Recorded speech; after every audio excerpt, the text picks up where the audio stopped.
So for today's session of Q&A with Travaé, we are talking about Black love.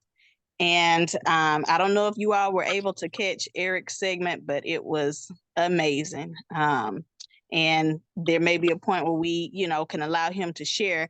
But I found it funny that he shared those pictures because when I first joined Facebook, I saved several of those pictures as what I hoped for in a relationship. And so for you to use that to define Black love, that was very reminiscent to me of a place I was in life when I was single before I found my Black love. And so I love that. So if you haven't been able to check out his segment, go back, check it out, look at the pictures in the Teach Me Tribe. And I think they will bless you just as much as they blessed me. And so on this topic of Black love, my first question is, what is Black love? It's a very broad topic that we throw that phrase around a lot, but what is it? And so when I was thinking about Black love, I looked up some things on Black love, and a man named Ayo Handy Kendi created Black Love Day to be celebrated on February 13th back in 1993. And when he did this, he identified 5 things that pointed to Black love, that represented Black love. And the first thing he said was love toward the Creator. And as y'all know, as I say in almost every one of my segments, is that I'm a believer. So love to me is God. God is love. And so when they say Black love represents love toward the Creator, that resonates with me, a lot because not only am I Black, but I am a Christian. And all of my identity is wrapped up in who the Creator created me to be. And so then there is love for self, which is directly connected to that love for the Creator. The Creator is the one who made me this way. He's the one who made me Black. He's the one who made my spouse Black. Love for the family was the next one. As we know, in the Black community, we see each other, we see ourselves, we see our community as a family. And so if we're all family, there should be some love, there should be some camaraderie, there should be some loyalty there. And then love for and within the Black community. Again, we are a family, but everybody's like extended cousins. We all have some similar life experiences, and that doesn't mean we all have the same experience, but there are some things that we all can find in common just being a part of the Black community and having an appreciation for the culture of our community. And then there's love for Black people, just the essence of Black people, the melanin of our skin, our gravity defying hair, the tone of our voice, the sway of our hips. Like, we have something special, and in the way that the Creator made us. And then for me, this is outside of what Handy Kendi said. For me, Black love represents legacy. It represents generations. It represents building. It also represents empathy, because to me, the definition of empathy is getting right there with the person and feeling what they feel. And in Black love, we have something in common. We have this melanated skin in common that allows us to be able to empathize with each other's experience. And then we have respect. There's a certain level of respect that we have for each other just because of that common thread. There's a certain level of respect because of what we know we as a community have been through. Then there's that familiarity and that commonality that I spoke of earlier that we have in these life experiences. There's a few people on YouTube that do comedy skits and things about how Black people, especially in America, have a lot of similar life experiences, the way we wash our dishes, the way we, dance at family functions, the way we clean up, the way we go through the drive-through, whatever the experience is, there are a lot of things that we do very similarly, whether you grew up in California or whether you grew up in Kill Michael, Mississippi. Either way, there are a lot of things that we have in common, just from the Black experience. Um, and then um, there is a pride and there's an embracing of Blackness, embracing that creation, the thing that God created us to be. In society and in culture, all the different cultures seem to see us as the bottom of the totem pole, but we were created by the same creator they were. And he created us this way, with our wide noses, with our big lips. Some of us, I don't have much, but he created us in such a way that was very intentional. And as we mature, we learn to appreciate the way that he created our Blackness. We learn to appreciate the artistry that is Blackness. And then we appreciate the strength and resilience that the African American has had to endure. We've had to endure 400 plus years of slavery. We've had to endure continuous discrimination and things like that. So that's a common thread. And even those who grew up in affluent situations, they still have something, no matter how small. It could be some type of microaggression at work. No matter how small, there is something that they've had to experience that required a level of strength and resilience. Um, and then last but not least is faith. Now, as I said, me being a Christian, I I truly appreciate God the Father. I truly appreciate the way that he created us. I truly appreciate the faith that you can find in Black love. One thing that we find in common, most of us, many of us were brought up in the church. And so our faith binds us together. Most of us have similar upbringings where we were made to go to church. We were made to participate. We were made to pray. And then it became a lifestyle for us. And so faith is in the very essence of who we are. It's what is a part of our identity just as much as our melanated skin is. And personally, I appreciate my ancestors, but I don't worship and pray to my ancestors. um but my faith is in God. My faith is in the God, the creator of the universe, the creator of energy and vibes and all this that they're talking about. He's the creator. That you experience, that your experience is the Holy Spirit. When we talk about greatness and faith and unity. And then um one thing that I think about when I think about the creator and the creation, and just, and this is not a slight to interracial couples at all, but when I think about Black love, I think about Adam and Eve.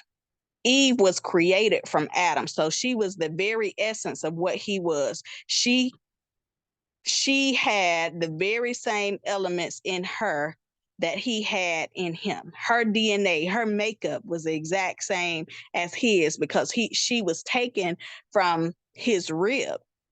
And so when I think of Black love, I think of that same makeup, that same DNA, that same thing, that binds us together.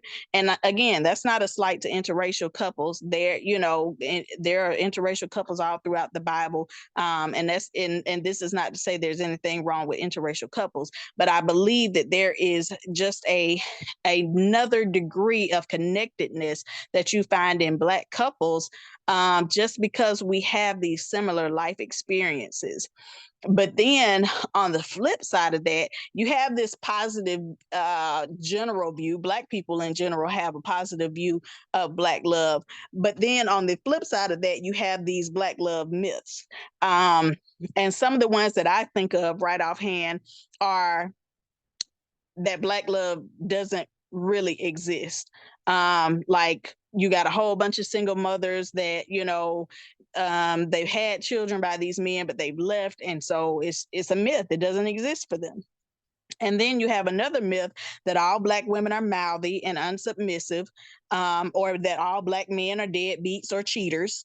And that's just not the case for everybody.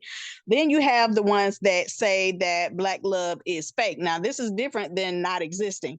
This is the ones that you see on Facebook, the ones that you see together and they matching outfits and all this other stuff. And that's also, like I said, a myth. Just because somebody seems happy and they've been able to overcome something, just because that's not your situation doesn't mean it's fake for them. And then you have the black love is made out of just convenience. That's who was in his neighborhood. That's who he was exposed to. He didn't have many other choices, so it was convenient. She didn't have many other choices. It was convenient. But they're not trying to build anything. They just, they're coexisting. They're raising a family together, or they just didn't want to have kids out of wedlock, so they just got married, just to save face. Or another one that I've heard is that it's not exciting to date somebody within your own race. It's not exciting. And again, nothing against interracial couples, but you hear a lot of times that people date outside of their race because it's exotic, it's exciting. But Black love is just as exciting, it's just as exotic. Like I said before, you got this melanated skin, you got this gravity defying hair, you have all of this, so it is exotic. It's a look that a lot of people are going for. They're going to get surgery to attain what's naturally put in a lot of us. And again, that's not a superiority thing. That's just the point that we are desirable just as anybody else is. And then you have the myth of it's always going to come with baby mama, baby daddy drama. That's not always the case. First of all, let's not assume that everybody got a million baby mamas and baby daddies. But secondly, we can get along. We don't have to always be fighting. We don't always have to have drama. And then another myth is that we're always on the struggle bus. Black couples, we ride or die, so we always got to be struggling. We never actually make it to where we going. We just always on the struggle bus, but we on the bus together. That's another myth. And then the last myth is kind of different from all the rest of the myths. It is that it's easy to have Black love because of all of our commonalities. That's far from the truth as well, because even though we have all these commonalities, we still have individual experiences, life experiences that can make it difficult to merge and difficult to have our Black love. And so just because our love has the same race doesn't mean that we won't run into difficulties. It doesn't mean that we won't have issues just because we are similar or we have some of the same experiences. Just by virtue of us being male versus female, that's going to create some differences.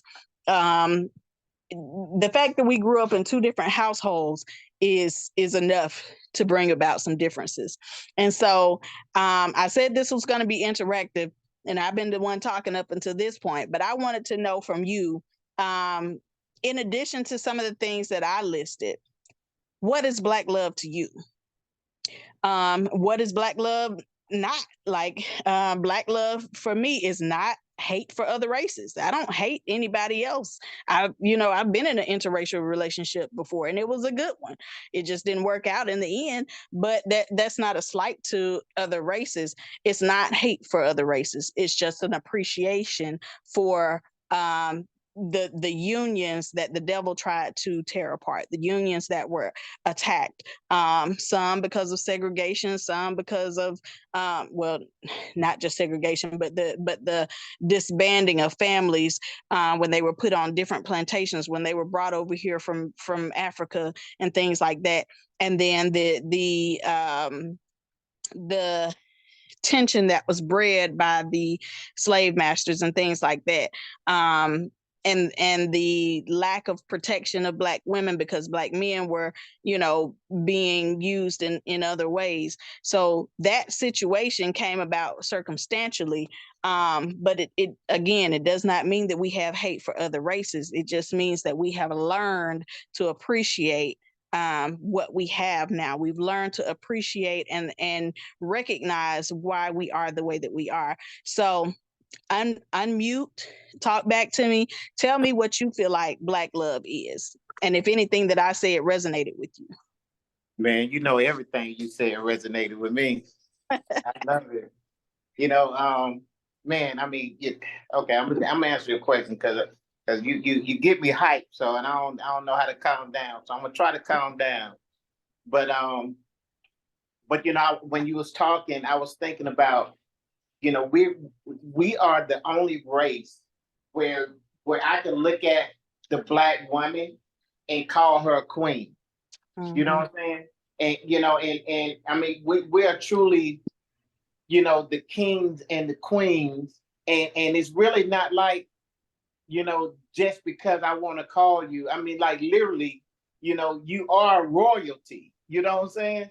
I mean, it's in your DNA, it's in your history. So when I think about Black love, I think about, us really, tapping into who we really are. You know what I'm saying? And when we connect, I mean, how powerful we can be. You know what I'm saying? Mm-hmm. I mean, and that's like the essence of like, like when you break down Black love, it's like identifying your true power. Mm-hmm. Absolutely. Absolutely. Just like you pointed out in your video the other day, when we come together, we're unstoppable. We can conquer the world with it, especially with God on our side. There's nothing that we cannot do. There's nothing impossible when we come together as a couple and when we have God right in the middle of it. Absolutely.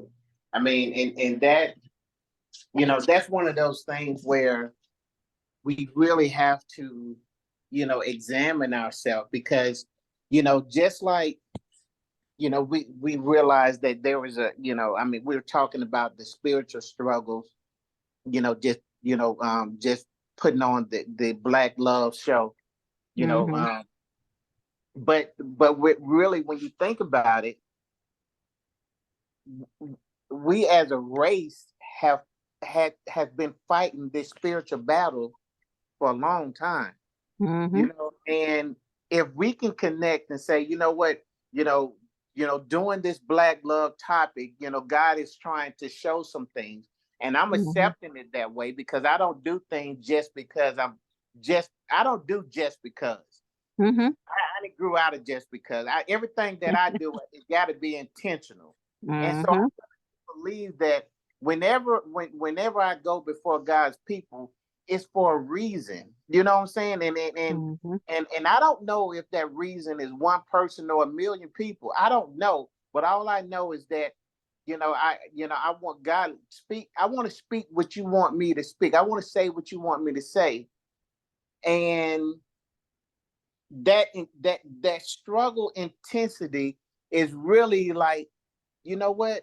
We're still struggling, and it's still proof to me that when we unlock the code, we're mm-hmm. gonna be that much powerful.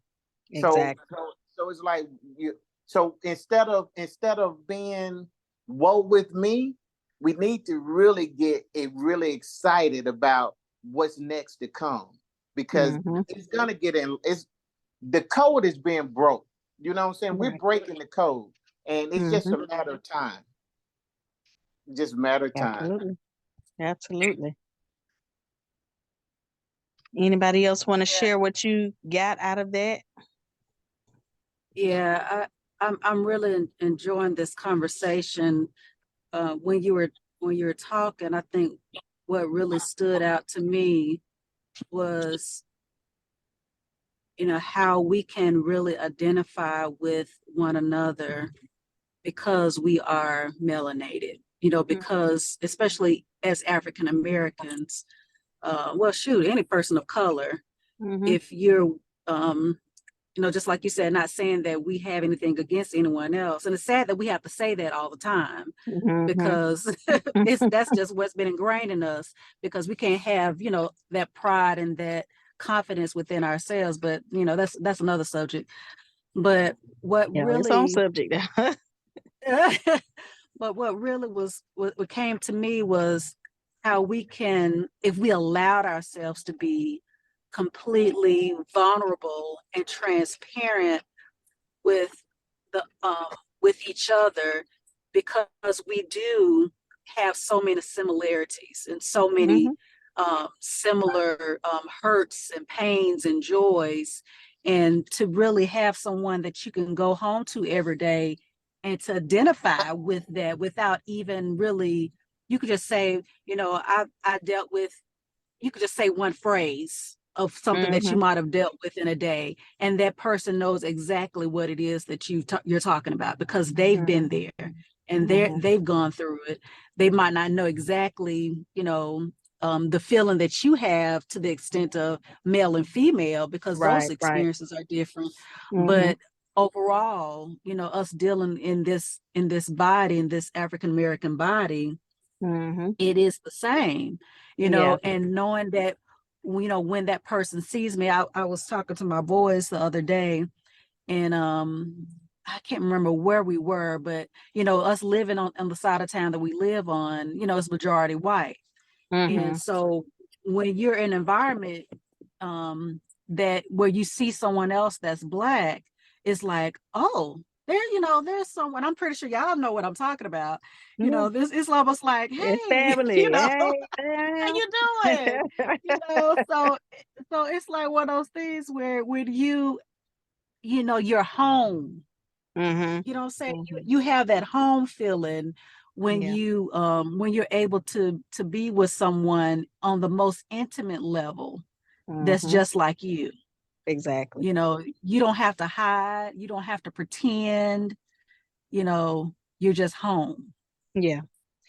And So that's what I got, what you got to say. What you that's what I was talking about. Like it's effortless in that I don't have to explain to you what it's like to be Black.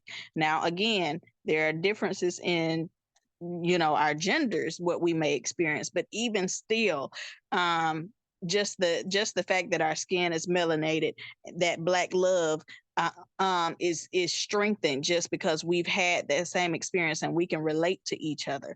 We can understand a little bit about what each other has gone through in that day, just walking out the house. I had a family member who made a post.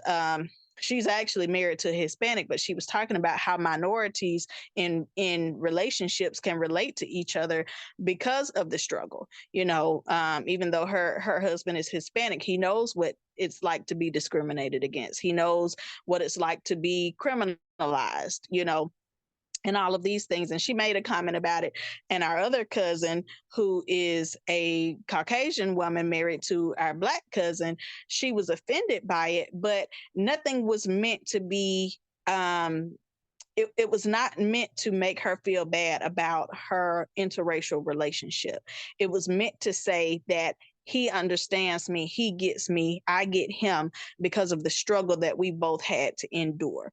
And, you know, like I said, our Caucasian cousin kind of took it personally, but I think what we were trying to get her to understand was, when I go to the store, my skin is still Black, and it doesn't matter who I have at home, I'm still going to be treated like the Black woman. And that's not to say that every time I go to the store, I experience these, discriminatory practices. I'm not saying that that's my daily situation. Although the truth of the matter is, most likely I will be treated differently than somebody of a lighter complexion, our non-melanated family members. But the point was, when I go to the store, I don't get to take off my Blackness. Whether I'm married to a Black man or not, I'm still Black. And when she goes to the store, yes, she may have a Black husband, but if her Black husband stays in the car or if he stays at home, nobody's going to know her husband is Black, and she's going to be treated, according to her skin color. The discrimination that she experiences does not walk around with her. The discrimination that she experiences only comes when they see her with her spouse. And that comes with a whole nother set of challenges that I empathize, with her for. But that doesn't negate my experience, my Black love experience with my Black husband. That does not negate the experience that I have knowing that when I experience something because of my melanated skin, that my husband can to some degree really resonate with that. Again, it's not to take away from your experience. Your experience is your experience, but so is mine. My experience is mine. And it's nothing against you. Different doesn't make it wrong. Right.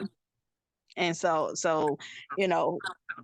that's just something, again, what we have in common as Black couples is that we understand what it's like to have to be resilient. We understand what it's like to walk out into a world that hates us and try to love. I got a question, Mm-hmm. To the ladies, because I think me and Jay, well, I think we'll probably be on the same page with this. But if you was in a room, like two Black women, y'all don't know each other, do y'all make contact, and like as if to recognize that, hey, I see you, and we in here together, type connection. And I say that because in I'll say the male experience is that, you know, we tend to gravitate to each other if we're in a big room and it's not many of us in that room. Then we would go out. We may not really have a verbal conversation, but we have a moment when we acknowledge each other. And Yeah. when you was talking, I'm like, you know what? That's Black love. You know what I'm saying? You know, and I was thinking, I'm like, and I know that that what happened down in Montgomery, and I'll just say this too, because I really wanted to use a clip when I did my shop, but the clip that I wanted to use, well, if y'all remember, there was a Black lady. She was in white, and she came out of nowhere. I mean, everybody came out of nowhere, but she came out and she was like, and she started fighting. And when I seen that, I literally started crying. Now, and the reason I did is because I said that's what our queens do. And that's what we really need to tap into, because in my mind, I'm thinking she had no connection with anybody. All she knew, and then it was a situation where, any woman could say, you know what, I could be in danger myself for getting involved.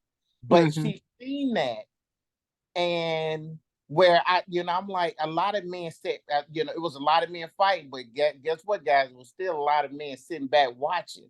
But I seen that Black woman, and I seen her say, you know what? I may not be able to fight him, but I definitely can fight her. And I'm gonna do. And when I just melted, because all I seen was the power that Black women have been bringing to the family for since beginning of time. And we need to really recognize, and really, understand, because see, I've been on this tip, and it started last month, because I'm like, we really got to understand is that, you being a helpmate is not a lesson. It's not it's not an inferior position. Right. God never intended it that way. You know what I'm saying?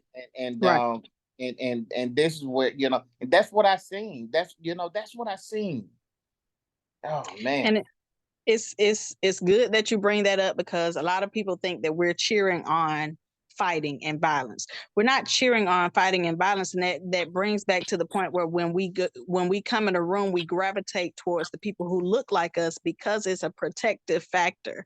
We know 9 times out of 10 that this person who is complex has a darker complexion like me has experienced some of the same things that I have from the people that don't look like me.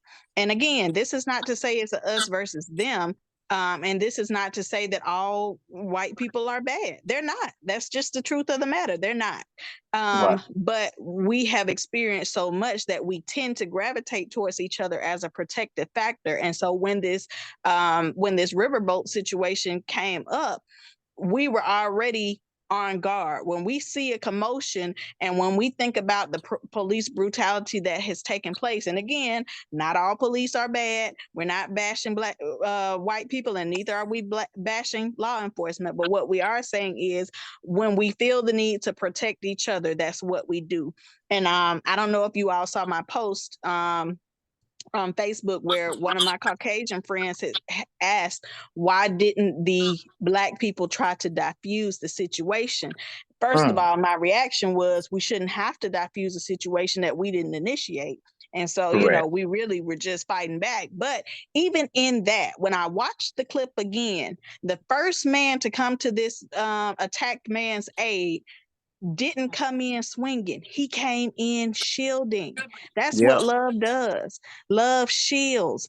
And now, alternatively, the Caucasian men came in fighting an already attacked Black man. And again, Right. this is not to pit the races against each other. I'm just saying the difference in why the Black people responded the way that they did. And so when the first Black man came in to help and he was shielding, he got him kind of out of the situation a little bit. But as he was walking, some other brothers walked up and they didn't go and swing on the Black man's attackers. They walked alongside him as a brotherhood. They didn't know his name from Adam, but they walked alongside him from brotherhood. That's another symbol of Black love. It's not a romantic relationship, but it's that camaraderie. And because that camaraderie exists, that's why Black love is so strong when we do come together, when we are healthy. Now, that's the other thing that we have to be careful of. The enemy desires to bring division within us, to bring division within our marriages, our relationships. And so we have to be careful that we don't fall into the trap of us versus them, as in male versus female, or even us versus them any other way. It's us Right. against the world in general. But we are meant to come together, unite as one, fight against everything that would try to pull us apart, that would try to divide us, that would try to discourage us, that would try to belittle us, or whatever the case may be. Our whole point of being together is to accomplish purpose together, and we're stronger together, we're better together, we're unstoppable together. And if it's kind of like when the people were building the Tower of Babel, they were unstoppable. They could have reached heaven if God himself didn't bring about confusion and change their language. Black people have a certain language, just like in any culture. Every culture has a certain language that they can all pretty much relate to. And when everybody is relating, we are unstoppable, you Right. know. And so that's really what, like I said, I'm not condoning violence. I don't think fighting is always the answer. Now protect yourself, because I mean, you're just not fixing to keep hitting me and me not fight back. But I don't condone violence. I'm just saying that when we come together, we can accomplish great things. When we come together, we can bring about change. When we come together, we create a legacy of kings and queens that fight for what they believe in. But we have to make sure that we are putting the right foundation. We can't just let any and everything into our home. We can't just let all kind of false doctrine and stuff like that into our home. We have to build a firm foundation on God, on Christ, on our Father, on the Holy Spirit. We have to build a firm foundation. And as we build that firm foundation, God is going to bless it, and that's my belief as a Christian. Now, you can believe whatever you want to believe, but for me, this is what has worked in my relationship. And my husband is on the line, even if he can't talk right now, he's working per usual. But he can tell you that we have a lot of experience that we discuss together, and in our pillow talk, where we can relate on a lot of things that we might not be able to relate to otherwise. And even if my husband had been white and I explained to him, or any other race, and I explained to him what was going on, it's just something a little different about you having had your own personal experiences with this kind of, culture, you know. And again, not all of it is bad. Like, let's not assume that we just, all unhappy and woe is me, and our lives are so terrible. That's not what I'm saying. But there are commonalities, family cookouts. I guarantee you, y'all can name a line dance that happened at the Black cookouts. I guarantee you that y'all know what kind of line dance we do at weddings and stuff. I mean, you know what I'm saying? Like, there are positive experiences just like there are negative experiences. But either way it goes, there are some things that we all have in common. You know, that just brings about a special connection in the love that we have. I want to give some other people an opportunity to talk. We have a few people on that aren't usually able to log in, so I really want to hear what you all have to say. So if you can, unmute yourself and tell me what you think about what is Black love, and what would you say Black love is not? What do you think represents Black love? Hey, Travaé, I guess I missed the beginning, intro part. So I'm just kind of coming in. I guess I can say that it can be a lot of things. It can be, complicated, because you can say you're coming in with something, even as it relates to Black love, but just think you coming in, you have people with two different households, and you come in to supposedly become one. But one household can be raised one way and one can be raised another way. So it can be complicated. One trying to get the two to be actually become one. Because you get married, Right. but in the essence of getting married, you still have to learn how to love. Because one household may had love or been, shown love growing up. Mom, dad may say, I love you, gave hugs, and you may have the other one that comes in not experiencing these things. So Right. Black love definitely is something that can definitely be complicated because it's something that you have to learn to, to grow to do. So it can definitely be challenging. That's why in some things or whatever, it's hard to kind of move forward or whatever in one because you have to be able to trust one another. Have to really be able to be honest. And sometimes love ain't always honest, although it should be, but it's not. Right. Sometimes we hide the way we feel because we don't want to be seen a certain way. Yeah, and I just feel like a lot of that, to me, just a lot of childhood trauma makes it harder as adult Black people to really move forward and be one. I just feel like that's so much reason why so many adultery going on. It's just so much going on from just childhood trauma. You may have been raised in a home where there's been divorce or there's been this and that, and it's growing up or whatever. You got these habits of these generational curses, not even knowing that this is brought on by your life. Like, are you going to be the one to try to change it, or is it going to continue to reign forth in your life? So, Black love can be a lot of things, and to me, complication is definitely one of them until you decide to want to make it change, decide to want to make it grow to be better. So it definitely can be, I can just say a complicated thing. Yeah. And you hit on one of the things that I said was a myth. We assume that just because we're both Black, that it's going to be easy. And that is gonna that our commonalities are gonna make us just flow. They don't make us just flow. They give us something to relate about, but we still have to invest in our relationships. We still have to learn each other. Like you said, you might have different life experiences, and we have to give credence to that. We have to acknowledge those differences and appreciate them, as being different. And we have to learn that we don't necessarily have to perpetuate the stereotypes. We don't have to assume that, the angry Black woman or the domineering Black man, or, whatever the case may be, we don't have to subscribe to those things that society has told us about each other either. And I think a lot of it is really not even, it's really not knowing your own, your own self, like, not even if you don't go through things and you go through things or whatever, you still have to learn who you actually are. And if you get into a relationship too early, whatever, it's hard to actually define who you are because you have become accustomed to accommodating somebody else before actually, growing and knowing you. Exactly. It's definitely, can be a challenge.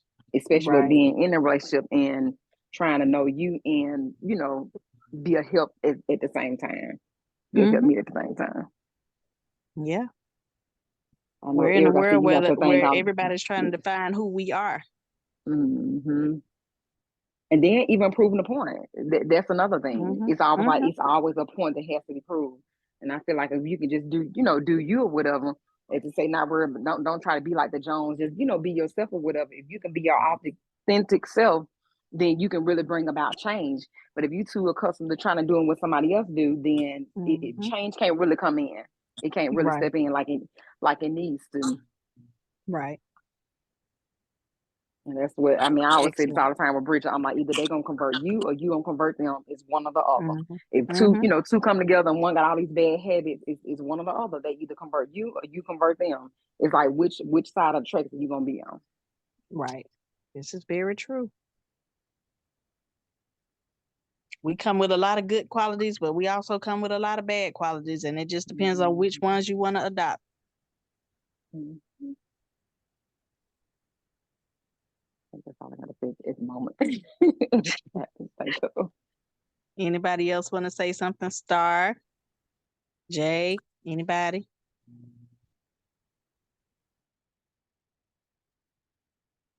Is my mic unmuted?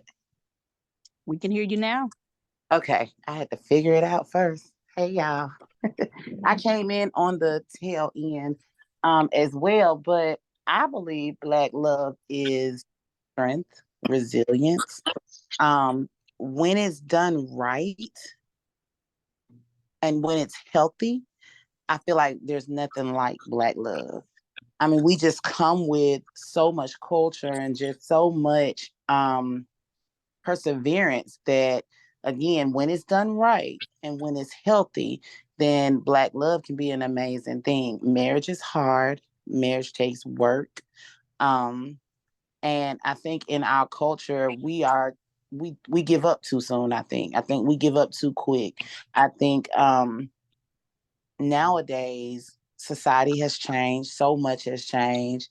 And there's so much that we fight on a day-to-day just being Black already as it is. And then add the weight of marriage on top of that, being parents and running a home and all of that. That's a lot that can weigh you down. I think a lot of times we don't think about our Black males and how much they carry on their shoulders. And because as women, we're more vocal and we express more of what we're going through and what we're feeling and the things going on from our day to day. Our spouses can come home and they won't even mention the stress that has transpired throughout their day or what they've went through or what they've measured themselves up to based off of what they saw daddy and them do versus what their friends are doing now. And it's like night and day and it's a battle. But I think that our Black males have it hard because I think that they put a lot of pressure on themselves and we don't even really understand the amount of pressure that they go through. Not to say that us as Black women don't go through a lot. We do. But again, we're more vocal with ours and we express ourselves more than they do. So I do believe that when Black love is healthy and when it's done right, and there's no blueprint for it done right, but when you are in a healthy relationship, it can be an amazingly beautiful thing because our culture, just everything about our Blackness is an amazing thing. Raising families in the culture of just being Black is an amazing thing. So when it's healthy and when it's done right, being Black and in love is an amazing thing. Absolutely. I agree, Star. Like you said, our men are a lot less vocal, and I think that has to do with the culture too. They've been told that you have to be strong, you know, and even for the Black women, a lot of times we were told that we had to be strong, and when we did say something, we were considered angry. So we both have this kind of thing where if I say something, you know, am I really being heard? You know, even by my spouse, am I really being appreciated? You know, do they understand? Do they hear me? Do they see me? You know, because I may not say anything, but do they see me? And I think that's like when you say when it's done right, we know that we're going to go through certain experiences, but when it's done right, then I recognize you. I recognize the need and I tend to it, you know. Yeah. And I think that's part of getting it right. Eric, I see your hand up. Okay, I have a question. Mm-hmm. And what Star said kind of prompted this. Uh, do do Black men need to um speak up more? Do we need to verbalize more? And I'm asking what like from the woman's point of view, like how does that affect you? By us not Absolutely. being verbal. Absolutely. I feel that communication, especially from the Black man, um, I feel like a lot of marriages end in divorce, especially our younger generation. And I think communication plays a big role because y'all have a tendency is once we leave, then everything we ask for the entire time you shower down on us. And it's because it's what you meant in your heart, but you didn't express that. You did not Mm-hmm. say that. And you allowed us to walk all the way away first. Now we're a statistic. We're a failed Black marriage. And our children now are suffering. And now we're trying to put the pieces back together when everything we wanted was in you the whole time. You just weren't willing to express that. And I think Black women, I feel like we get tired. We get tired of Mm-hmm. when I say healthy and done right, that doesn't mean that we're perfect people. That means that we're committed to growing. We're committed Mm-hmm. to always working at it and always growing. We cannot be in the same place 10 years from now that we were today. So if 10 years, Exactly. if today the problem is communication, then 10 years from now, the problem can't still be communication because there Mm-hmm. has to be some growth. That's when it's healthy. That's when it's done right. So yeah, I do think as the Black male, I do feel like y'all don't speak up enough. And maybe it's us though. Maybe we have not made the space safe enough for you to speak up, or maybe it's pride. And in the Bible, it Mm-hmm. says pride comes before destruction. So if your Mm-hmm. pride is in the way, you're gonna tear down the walls of your home. And then what? Yeah. Yeah. That's good. Barbara, Yeah. I see your hand up. Hey, yeah, so I agree with the lady who's on the phone, Sarnisha, as well. And one thing I say I guess in my experience that I've noticed when it come down to men, it's a challenge for them to be challenged. Because as women, we Mm-hmm. challenge you to want to do better.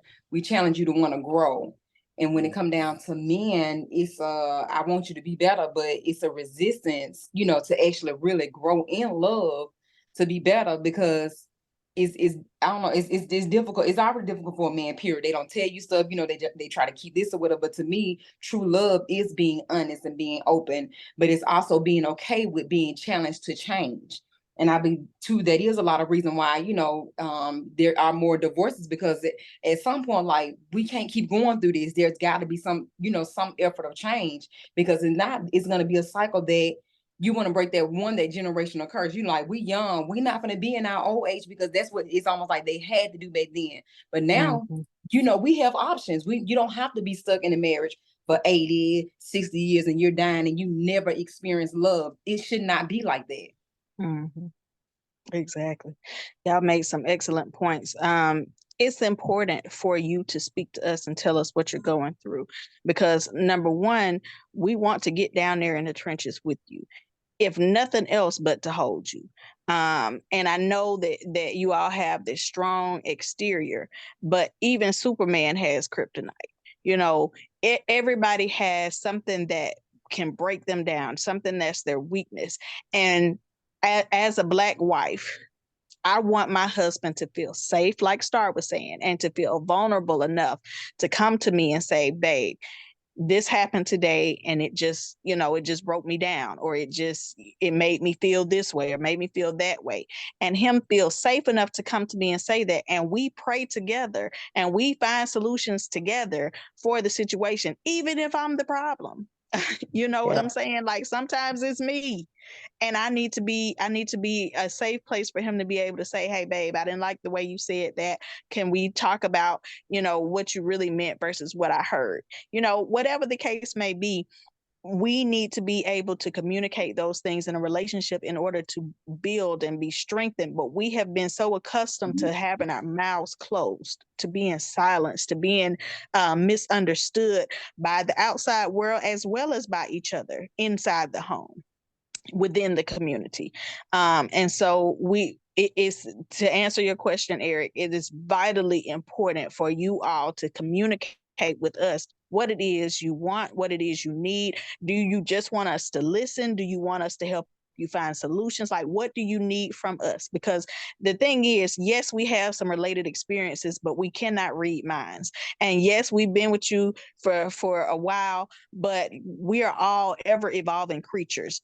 I'm not the same Travaé that I was 10 years ago. I may be very similar. I may have some tendencies and things like that that are very similar, but my life experience, my perception, things have changed as life has changed. And so we need regular check-ins to see how you want us to handle certain situations, how you want to handle certain situations. It's part of that communication that should be ongoing.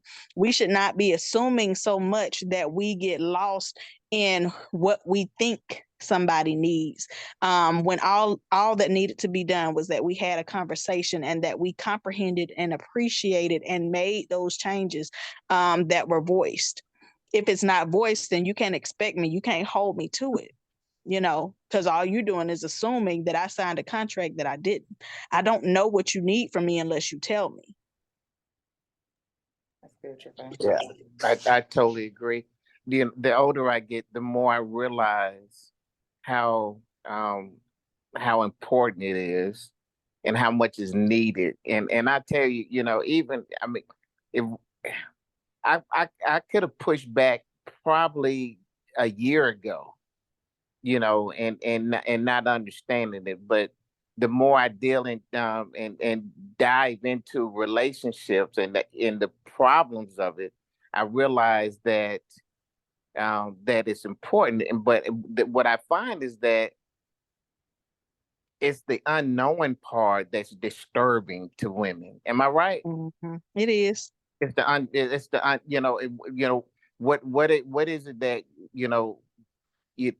what is it that you're going through, and why do you insist on going through it alone? Mm-hmm. And now what I will say, and I'm not making excuses, but I do want to add this to the conversation. When let's say that it is a problem, then it's not that we don't want to talk about the problem, is that we want to understand the problem, and once we understand the problem, then we can come and articulate the problem. So there's a moment, there's a time frame where we are trying to understand, just that, and it could be a simple thing of, I know we got to pay this bill. I know we got to pay this mortgage, but I don't have the money. Mm-hmm. What am I going to do? And what we don't want to do is go to our wife and say, I ain't got it. I don't know. I don't know what we're going to do, because we also know that that's not good either. Mm-hmm. You know what I'm saying? Now, so we got a part where we really should be able to go through that together and say, Mm-hmm. you know what, if you ain't got it, I ain't got it. So maybe together we can make it happen. That's Right. the way it really should be. Mm-hmm. But we tend to say, we tend to pull back, say, how am I going to figure this out? How am I work this out? And when we work it out in our head, then we'll come and say, okay, this is what we're gonna do. That's what we really want to do. We want to come, and you brought up Superman. We really want to show up as Superman. Mm-hmm. And so we'll go into, and because once again we use that Superman. If you really Superman had a place when things got tough. He went there. Mm-hmm. You see what I'm saying? I can't Mm-hmm. think of the name of it, but I think it was some solitude. You know what I'm saying? But he Yeah. went there, Mm-hmm. and you know, and what I, you know, and I'm gonna post a link to a video I did, because I call it the cave moment. You Mm-hmm. know, the cave moment is it's a real mental place that men go to, you Yeah. know, and it's Yeah. not really to say that it's right or wrong, but it is to say, you know, because I do believe that we have to do better with it. But at the Yeah. same time, you know, it's not because we don't respect or we don't recognize the greatness of the Black woman. It's just, you know, it's some things that we just don't understand. You know what I'm Yeah. saying? And we're trying to get Yeah. understanding ourselves. Yeah. I think And Jay was trying to say something, and then Barbara.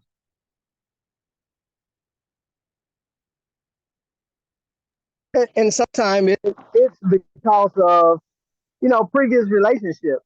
A lot of times, we sometimes we get in a bad relationship where we didn't get listened to when we tried to, verbalize how we felt, or was made to feel like, well, you supposed to be the man. The worst thing you can say is you're supposed to be the man, or you're supposed to be saved, or you're supposed to be this, you're supposed to be that. It's like that hits you. That's like a really, really low blow when they say, Mm-hmm. you're supposed to be a man. It's like, well, I was telling you how I felt. Like, okay, you ain't got to worry about that no more. So it's Mm-hmm. like a lot of times we put these walls up, and unfortunately, we end up with someone who wants to listen, but the wall is still there. So a lot of times I think it it's really messed up because we have so little confidence in counsel Mm-hmm. and counseling. And so I think that kind of causes a lot of marriages to go down because we get counseling when it's too late. I think someone said earlier, why do you do what I've been wanting you to do after I'm gone? It's like, Mm-hmm. why try to fix it after it's totally broken at the point of no Right. return? Because it's like that's what we do when we feel like we lost everything. That's when we try to get it back. It's like I didn't realize what I had until I lost it. So I think that's our main thing. We just have to open platforms like this where people can actually talk, where our people can actually talk, because it's been proven that if we get together with anything, look at the sports, basketball, football, baseball, anything, if we get together and realize that we're on the same team, and like me and Travay always say, better together. If they realize that we're better together, if we're on the same team fighting, guess what? We're not going to jail. But if we realize that we're better together, then can't nothing stop you. It's almost like the tower you were talking about earlier. It's like, man, if we don't stop them, they gonna build the tower all the way to heaven. Well, they gonna kill themselves trying because it's gonna fall over. So it's the same way with us now. It's like if we ever get together and do stuff like this is what brings us together, and I think we'll be an unstoppable force. And the devil hates marriage because God loves marriage. So, he's going to fight that with everything he has. And like I think Star said that pride comes before a fall. Man, we all have a level of pride because it's like, well, I'm supposed to be Superman. But you need somebody who's going to say, yeah, you are Superman, but sometimes I need Clark. Mm-hmm. Superman show up when he's needed to be Superman, but the other Right. guy's there all the time. So Right. I think we just have to realize where and how to put things in place. Right. Absolutely. And Good. Eric, I see you putting those links. Can you also put them in the tribe so we can go back and click on the links if we're not able to go on right now? Barbara, go ahead. I know you have your hand up, and then Star, I think you unmuted after Barbara. Okay, I'm trying to get my thing back up. To go back to Eric, then I hit you, Jairus. I think when it come down to men or whatever, is women try to give give y'all that time, but it get to the point is like, how long is it gonna take for you to come up with the solution that you know you need to help her, or like if you can't think it out. And what I think I find it to be is a lot more procrastination and a fear of actually getting something done, or actually tackling something that is important. It's better to be passive with it than to actually deal with it. And maybe you can elaborate more, but I just find it to be, when it comes to men or whatever, there's a fear to actually get it done. Whereas women, we're naturally solutionists. Like we just come up with a solution. I'm like, it's always, and I tell my husband all the time, there's more than one way to solve a thing. You may see something one way, but it's more than one way to solve a thing or whatever. So you may see it this way, but it can also be done this way. And it's not that it's a right or a wrong. That means that there's more than one way to solve a problem than what we're currently looking at now. So I think with men, it's even an intimidation if there's no competition. And I think that's where a lot of the issue come in is we've been taught to make us think that it's a competition when actually it's not. It's a coming together to actually get the job done. And it doesn't matter who came up with the idea. The main thing is getting to the end result is the solution. Mm-hmm. Mm-hmm. And we were created to be helpers, and so when men recognize their wives as helpers, that will make things come together as they should, because that's the divine order of things. When women recognize their role as helpers, and when men recognize their wives' roles as helpers and their roles as head of household, then we really can be a dynamic duo. We really can be powerful together.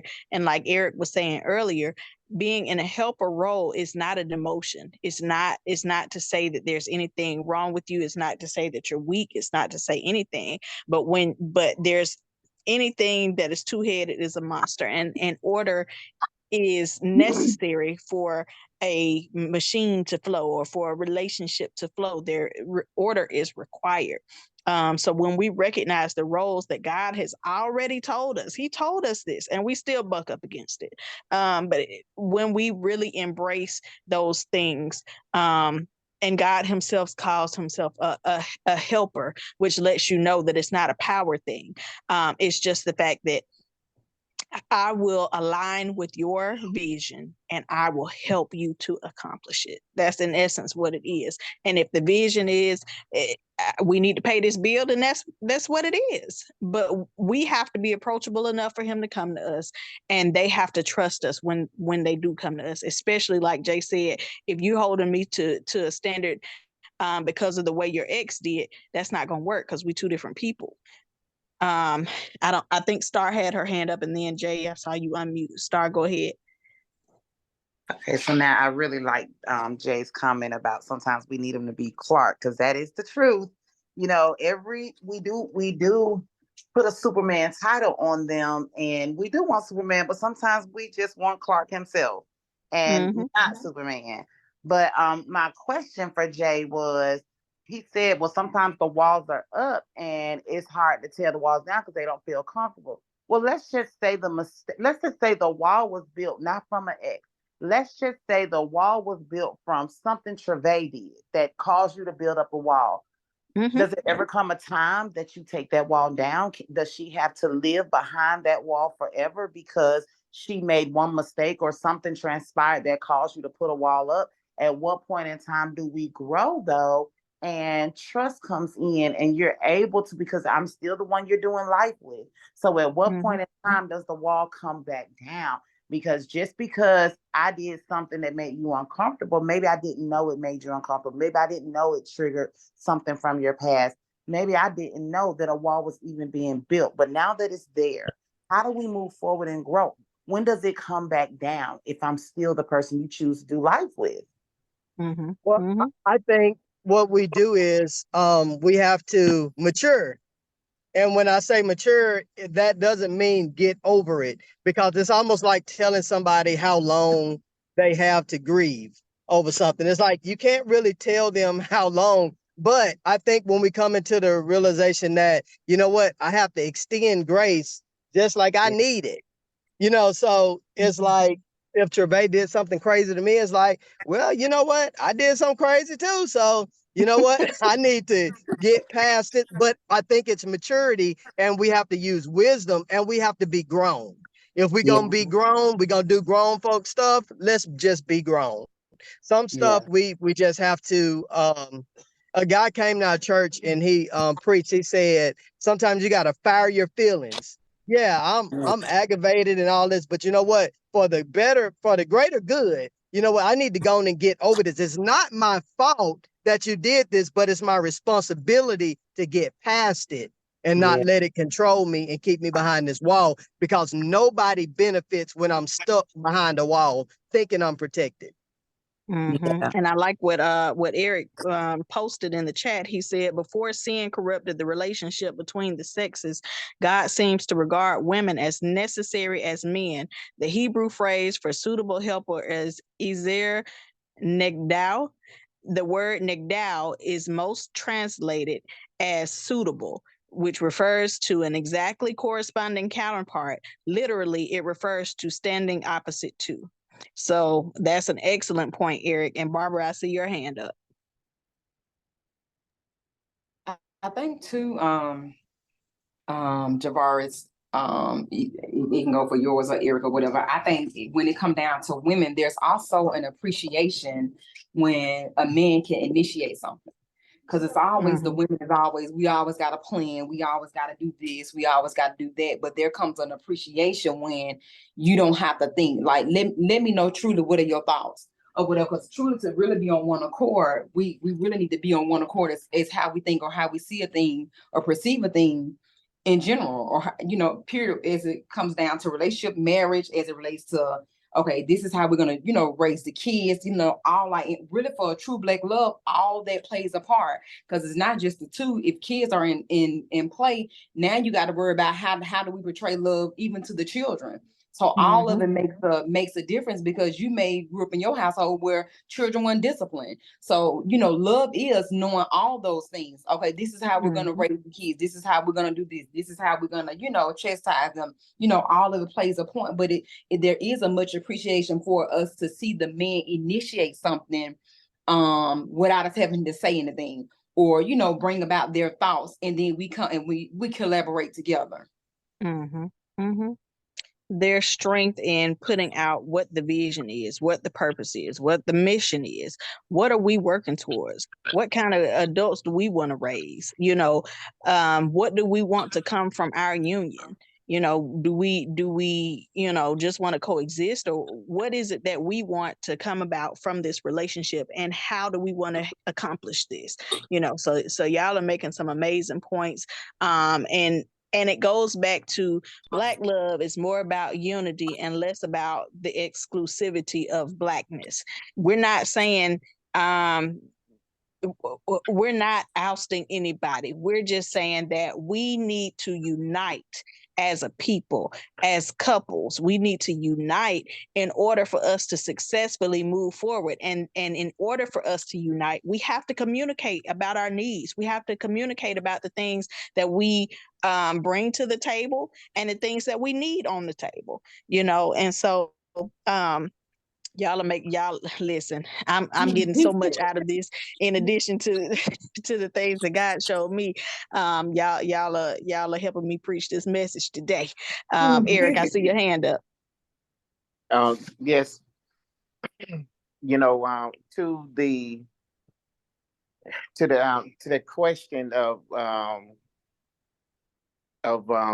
you know, when do we let it go? When do we let down the wall? When do we, you know, when do we forgive? All of that, you know, stuff you know, is important.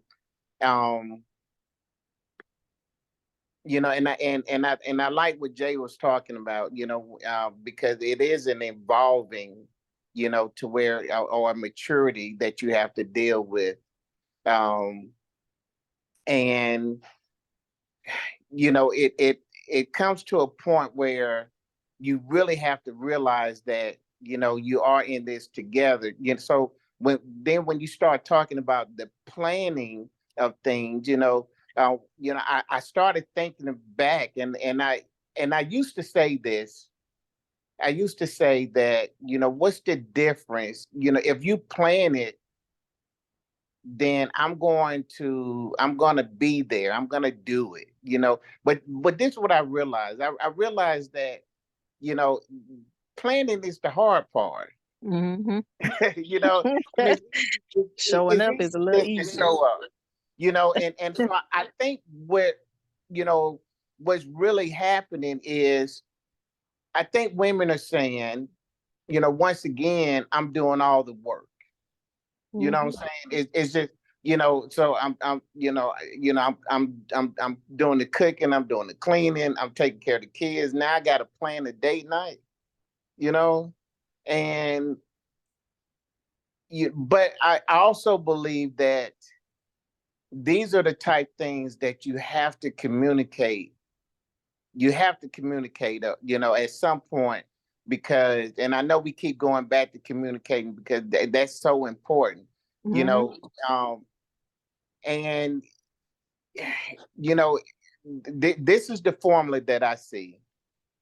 And this is where even in, in my 33 years of being married to end up being divorced, when I started looking at the whole picture, I realized that we didn't do enough communicating. And this is what I suggest. I suggest weekly, even, twice a week check-ins. I mean, and really make it periodic, because on one hand, you want to say that, well, that is too structured, but marriage is a business.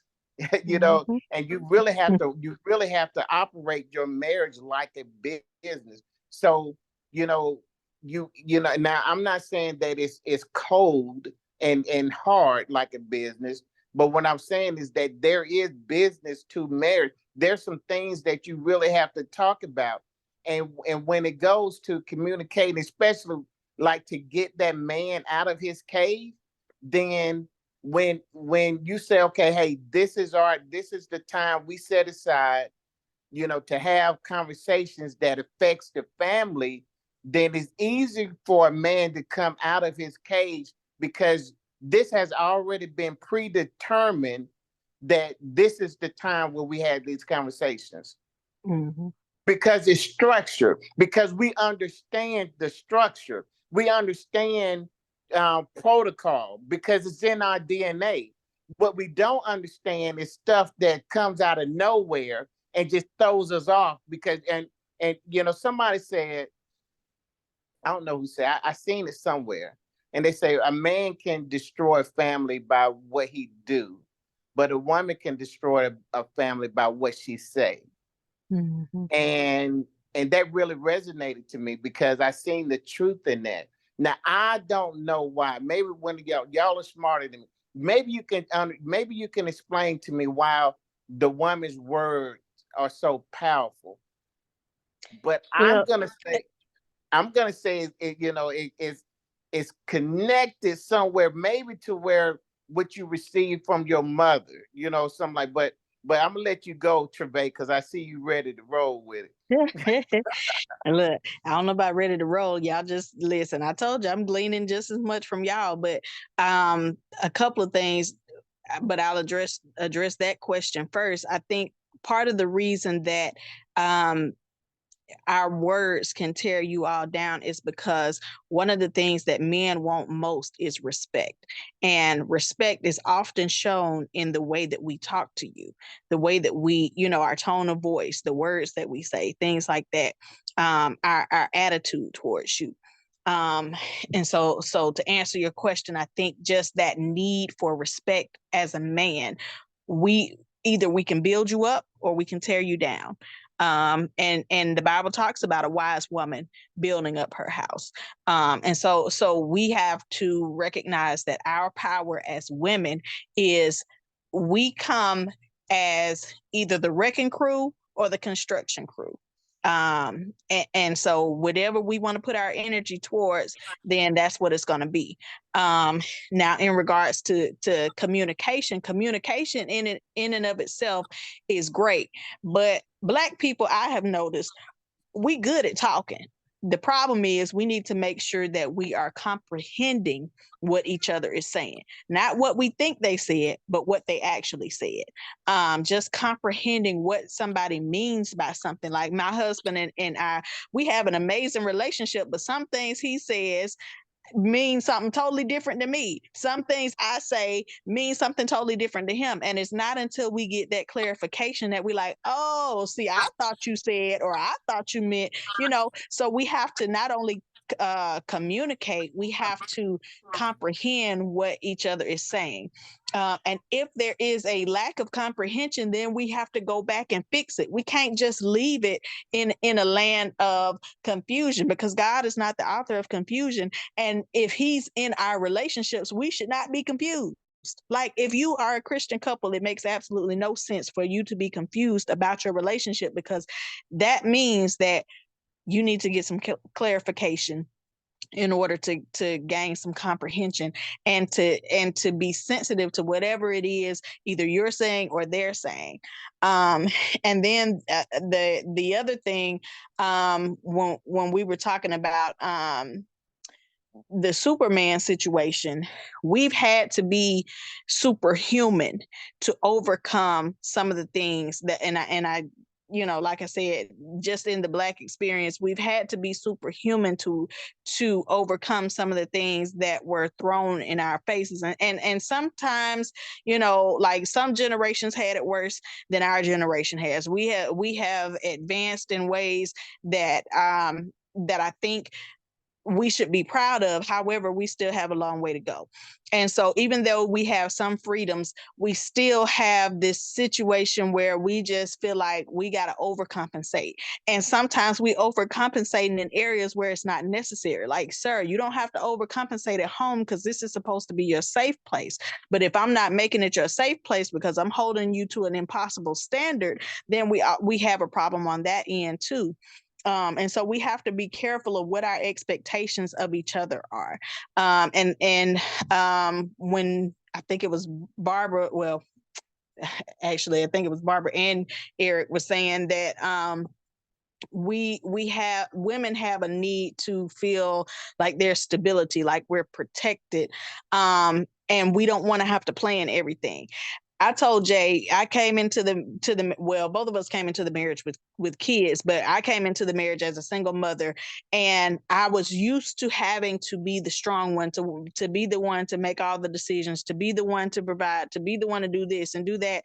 And so when he came, it was a relief for me to relinquish control, in that, no, he does not control me in that sense, but I have somebody who I trust to make decisions that will be what is best for our family, And so if I trust you enough to make decisions, whether they be big or small, whether it's just choosing what's for dinner, I don't want to have to choose all the time. And especially like me as a working woman, I make enough decisions at work that when I come home, I don't want to make no more decisions. Babies, whatever you say, I trust you, I'm good with it. And sometimes that's a struggle for some people. You have to know what works in your relationship. Some people want to have more input. Some people have a preference. Whatever the case may be, you have to figure out what your person needs from you. And you have to be able to express what you need from your person. It's not a one size fits all. And I was looking at the composition of this group that we have here. Eric has a book, guys. The Power of Two. He's an author. You have me, who's also an author of Fan in the Flames. You have Jay, who owns a lawn care business. You have Bridget, who owns and Barbara, who well, Bridget's not on the line, but her twin Barbara, who owns a hair care salon. You have Starnisha, who owns Slim Fit, which is a weight loss or a health clinic. Then you have Tiffany, who does coaching, life coaching. And so you have all these powerful people coming into a room, and we're having this civilized discussion, but how many of us are able to go home and have civilized discussions? Oh, hey, Bridget. She on the line too. Yeah. And so yeah, Bridget and Barbara are twins. They look exactly alike. So the picture is going to tell you what both of them look like. But anyway, I love y'all. But they are entrepreneurs. They are and we all have some type of thing that we are doing that that is amazing. It's a legacy for our kids. It's something that we should all be proud of, and we're doing it, and we're doing it well.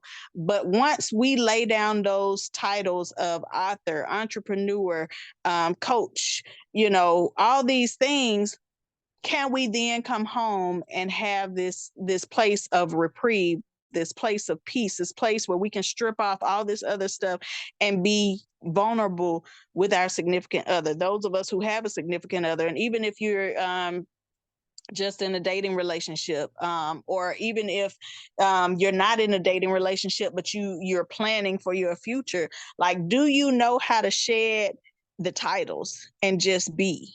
Do you know how to exist in your relationship as Bridget, exist in your relationship as Barbara, exist in your relationship as Star, exist in your relationship as Tiffany, exist in your relationship as Eric? Like, are you able to just be, vulnerable and for your partner? Any thoughts on that?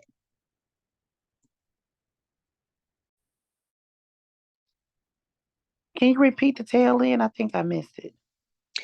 I'm just asking if you feel like in your current relationship, in your current situation, even if you're by yourself, do you feel like when you go home, when you enter your place of peace, do you feel like you're able to just be yourself and be vulnerable and strip off all the titles, mom, dad, husband, wife, sometimes, and your job titles? Are you able to be vulnerable? Do you feel safe just existing at home? I would say, yeah. I would say that there may be times where, and I would say because we're two individuals coming together, I think sometimes we forget that when it comes down to marriage, that we're two separate individuals that both have dealt with a full day of, work. And when we step out there, we step out into the world and so much comes at us. So I do think that there may be times that I may not be as vulnerable. I don't think that has anything to do with my spouse. I think more so to do with myself. Sometimes you don't want to bring the stresses of the world home, or you don't want to always burden your spouse with everything going on. Some things just, I feel like when I get home, I just want to be Star. And yeah, I can strip off all the titles, but I don't know about the vulnerability part. I don't know if, because sometimes my vulnerability would include some of the stresses of my day. And I think sometimes we shield our partner, or I do shield my partner from that portion at times because his day has been as equally stressful. And so sometimes that part of vulnerability I won't bring home, but home is where it's a safe space. It's where I'm not started on Slim Fit, and it's not about how many clients we got, or what article I was in, or what James is on. My husband is on the news every other Friday, and it's not about what you on TV today and what. It's not about none of that, because here we're just James and Star, and none of the other stuff matters. That doesn't really matter to the world. It may, but when we get here is we're just James and Star. And so sometimes the vulnerability part, I would say, is sometimes we don't bring as much of that work stress or workload home to discuss, and sometimes that can build up and even in turn become an issue because we're not releasing it, especially to the safest person we have, which is our spouse. But I do think that we're doing the right thing or making a good decision by not bringing that load home to our spouse. And that can be kind of a two-headed sword, because sometimes it can be, it could build up and be too much, and then at times it's like, well, hold on, I just don't want to burden you with this. But I do feel like home is the safe space, because at home there are no titles. It's not about what you got, who you are, and how many letters are behind your name. That doesn't matter when you're here. Right. And I think that comes with wisdom. Like when should I unload? When should I hold back? When does he need me? When do I need to, express myself? How do I need to express myself? All that comes with wisdom, and that wisdom comes from God. But also sometimes, like Eric was saying earlier, sometimes we just need to schedule it. Like, we all have life going on. We got, kids, we got school, we got jobs, we got, whatever the case may be, we have situations going on, and life can come at you fast to the point where you kind of neglect the things of, having these conversations with your significant other, or you just don't schedule any time for self-care for those who are single, whatever the case may be. I think it's important that we schedule a time to say, hey, I know we haven't had a chance to catch up lately because I've been busy with work, you've been busy with work, we both been busy with the kids, whatever the case may be, but let's set a date for Friday. And that may be that intentionality that Barbara was talking about, or Bridget, whichever one of y'all was speaking at the time. But it may be that vulnerability where or that intentionality where one of us plans a date and we go and we talk about those things, even if it's on the back porch after the babies went to sleep, whatever the case may be. We have to be intentional about checking in on each other and creating that safe place and not being too busy. Also not being on our phones all the time. Whatever is taking our attention away. The only thing that should come before our spouse is God. Like, period. And yes, the kids, they're a part of our responsibility, and we are stewards of our kids. But if our relationship is unhealthy, our household is unhealthy. So we definitely have to make time and take time for checking in with each other, for checking in with our spouses, and checking in on ourselves, doing a self-evaluation. Like, am I mentally healthy? Am I mentally strong? Am I about to crumble? Am I trying to hold up something that I need to ask somebody for help? Do I need to ask for prayer? Like, whatever the case may be, we need to be intentional about creating solutions and not letting things get too far because we're so used to having to be strong. Strength is great, but so is rest. On that last day of creation, when God rested, he didn't rest because he was tired. He didn't rest because he needed to. He rested to show us what to do. And so we have to remember that part of living is being able to take a step back.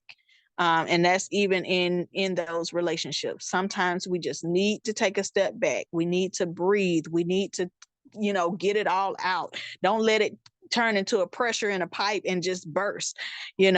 Barbara, I see your hand up. Camera, his phone.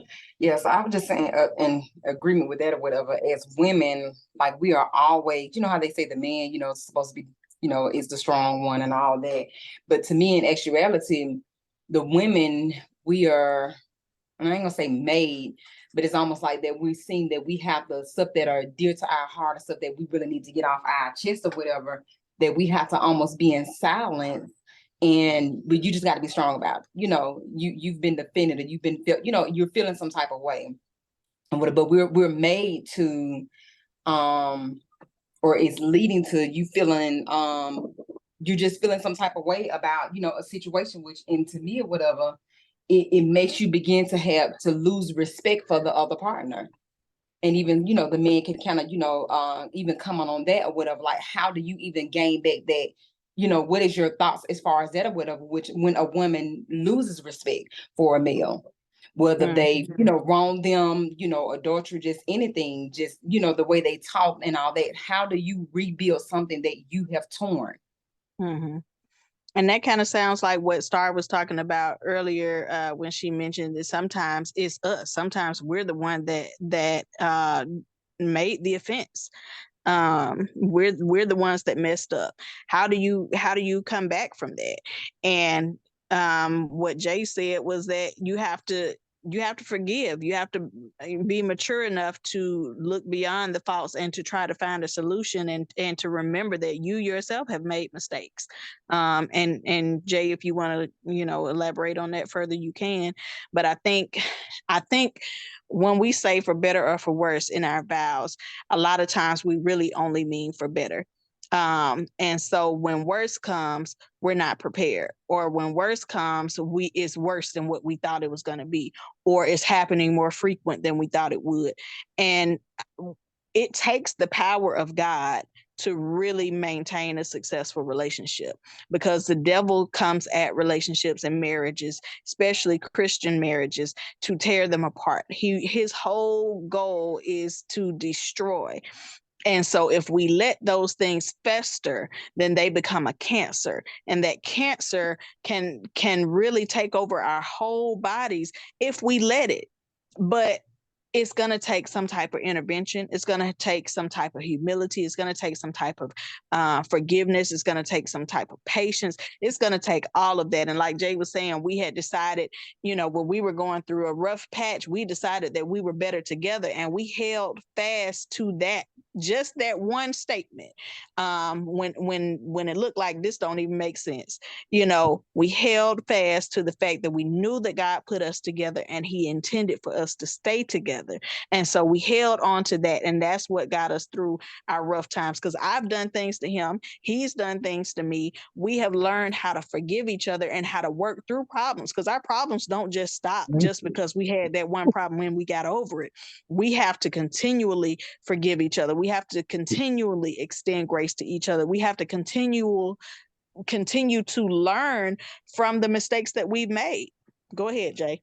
One thing that one major thing that I got when we were really going through some things is when things are my fault.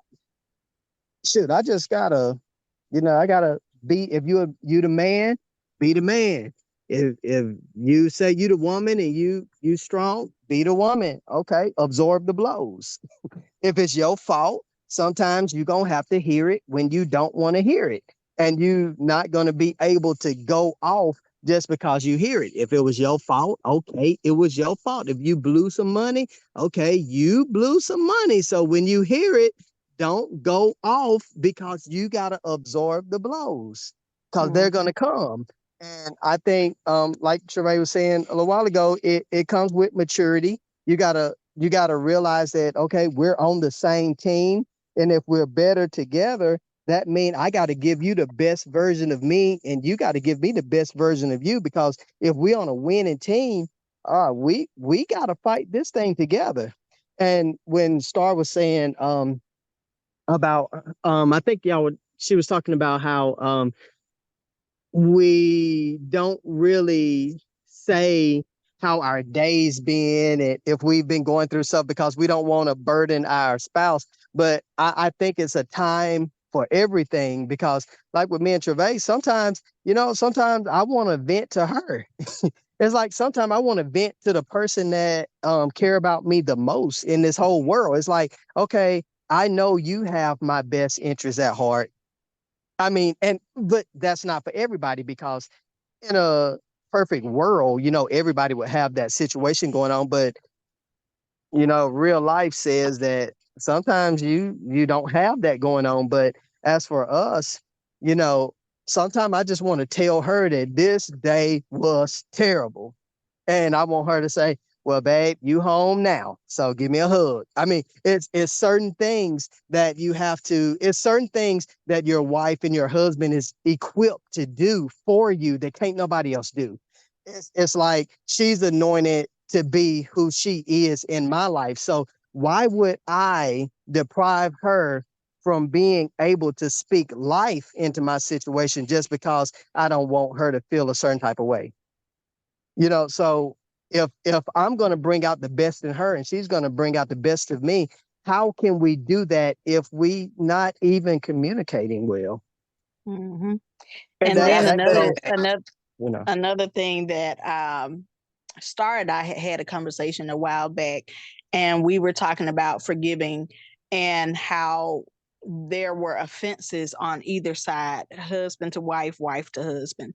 And I made the statement that Jay had a loaded gun and he chose not to use it, meaning there were some things that I had done to him that he could have used to tear me down.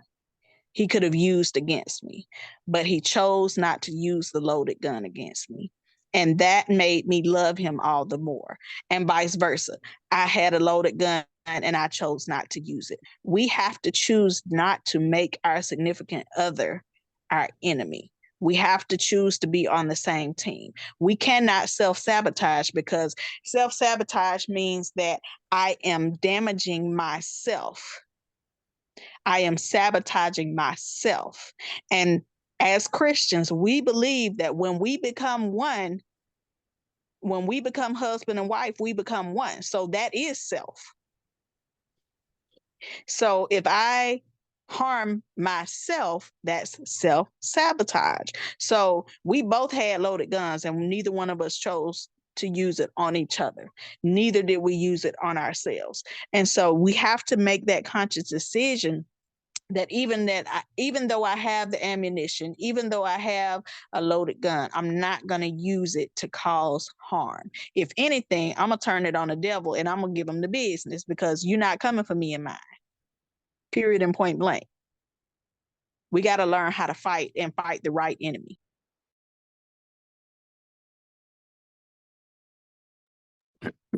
I want to add to that, because I think that's one of the biggest problems that we have in relationships, is that we look at our spouse as the enemy, and we really have to realize that. And I know this is probably going to shake some people up, but trust me, it makes sense. Just think about it.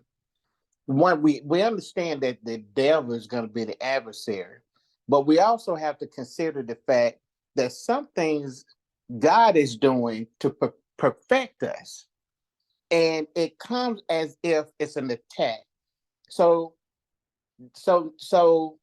the problem you have in relationships is that you're going to look at your spouse as the source of your pain, where some of that problem could be coming from Satan himself, because we wrestle not with flesh and blood, which means that if it has flesh and if it has blood, then that ain't your problem.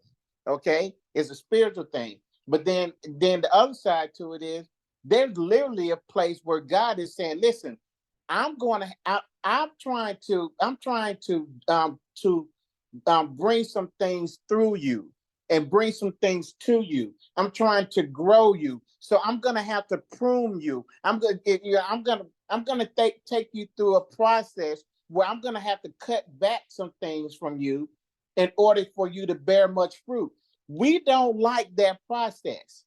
And the reason why we struggle in relationships is that anytime we have pain, we relate it to a place where we need to run. It's time for me to leave, because pain equals running away. I don't like this feeling, but there's something on the other side of that. If you learn how to just stay there, the word of God said joy will come in the morning. We just got to make it through the night. That's all. We just got to make it through the night, make it through the storm, and it'll be okay. You'll see what God was trying, and then you're gonna be.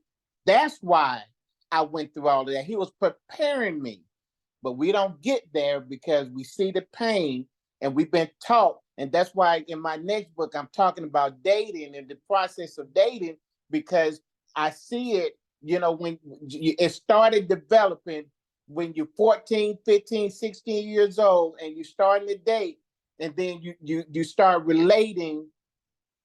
Man, okay, he broke up with me. I don't like that pain.